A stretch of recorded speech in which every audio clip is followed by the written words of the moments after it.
Okay, so today we are going to talk about the natural base E. So we have the natural base E. And so this is an actual letter that actually means something. So kind of like pi. So, right, pi is an estimate of the 3.14 and it keeps going 1.5, etc. Well, E now, this natural base E is a number, which is 2.718, and it goes on and on and on. So similar to pi. So now when you see E is not just a variable, although we do use it like the variable, just kind of like we do with the radicals, it actually has a value. So then we're going to talk about this exponential growth and decay, because now these also are going to be exponential functions. So what you're going to find, the short-term version of it, is if it is a growth with an exponential, the function, and it's a natural base E, you're going to have a positive exponent. So you'll have like y equals e to the power of x. So this is a positive number. If it is going to be a decay, you're going to have y equals e to the power of negative x. And so this is your negative. So notice what your x value is a negative, so it becomes a decay. So we're going to look at graphing those, okay? Okay, so we're first going to start with just our parent function, your y equals, right? Your y equals e to the power of x, and we said this is a growth, so we're going to do a t-chart. We have our x and our y, and we're going to do a t-chart, and we have our coordinate plane here, and it's going to look exactly like our exponential function. The asymptote here is still with the parent function, y equals 0. So remember, it's not going to cross this imaginary line, right? It's not going to cross that. And so then we have our t-chart, we have our x and our y equals e to the power of x. So I'm going to use the same values as I did before with exponential, 0, 1, and negative 1. And so then when we have y equals e to the power of 0, well, that just becomes 1. So we have our point here. Then we have y equals e to the power of 1. Well, remember, e is 2.718, and it keeps going, but kind of like pi, right? So this is 2.718. And so when it's 1, we go up 2, and it's 0.718. So it's close to 3, right? It's about there. And then when we have, so we have y equals, I'll put that there, 718. And then when we have y equals e to the power of negative 1, well, remember we have a negative exponent, so we put it over 1, and we have 1 over e to the power of 1, which is the same thing as 1 over 2.718. And we get y equals approximately, again, 0.37. So 0.37. So it's negative 1. It's really close to that asymptote, right? And then we're going to have this line. And then remember, you have arrows on both ends of that line, that function, because it's continuing. And then we're going to talk about domain and range. So domain and range is the same as it is with exponential, with these exponential natural base E. They're still an exponential function. And the reason, remember, they're an exponential function is because your x value is the exponent. Okay, so remember that from our video from before.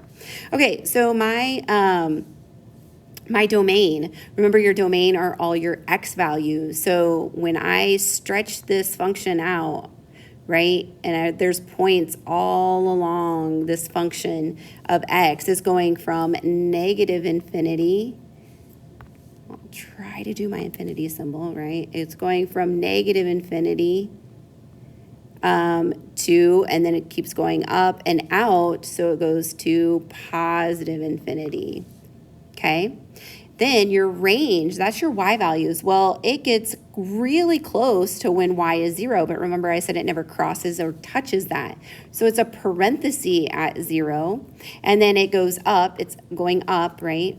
I'll erase that guy here, and we'll do a highlight. So when you notice, it's above the y-axis, so it is going to positive infinity as well. And then remember, you use parentheses because it's not equal to anything. Okay, so now let's look at the decay. So again, just like the parent function of it, so it's e to the power of negative x. And remember, this negative tells me that it is a decay. Also, I can do a t-chart, but that kind of helps me out. So I know what this graph has to look like with the decay of exponential. And it's an exponential function because x is my exponent.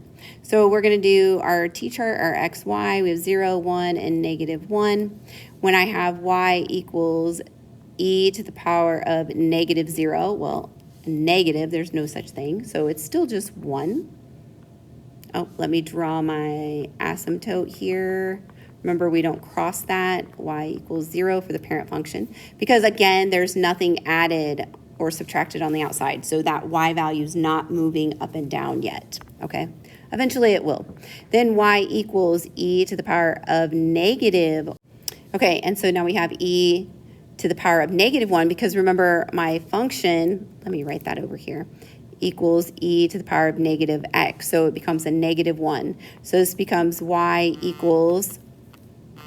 Okay, so remember that what's going to happen with that is you put it over 1 and you move it down. So you get 1 over e to the power of 1, which is the same thing as 1 over 2.718 now, because remember e has that value. It's 2.718 approximately. And so then we get y equals approximately, right? You get that little squiggly, 0.37. So when it's 1, it's really close over here. So stop and think about what is going to happen when it's a negative 1. So we have y equals e to the power of negative 1. Well, what happens there? A negative and a negative becomes a positive, so we get y equals e to the positive 1. So y equals approximately 2.718. And so when it's negative 1, we're up here.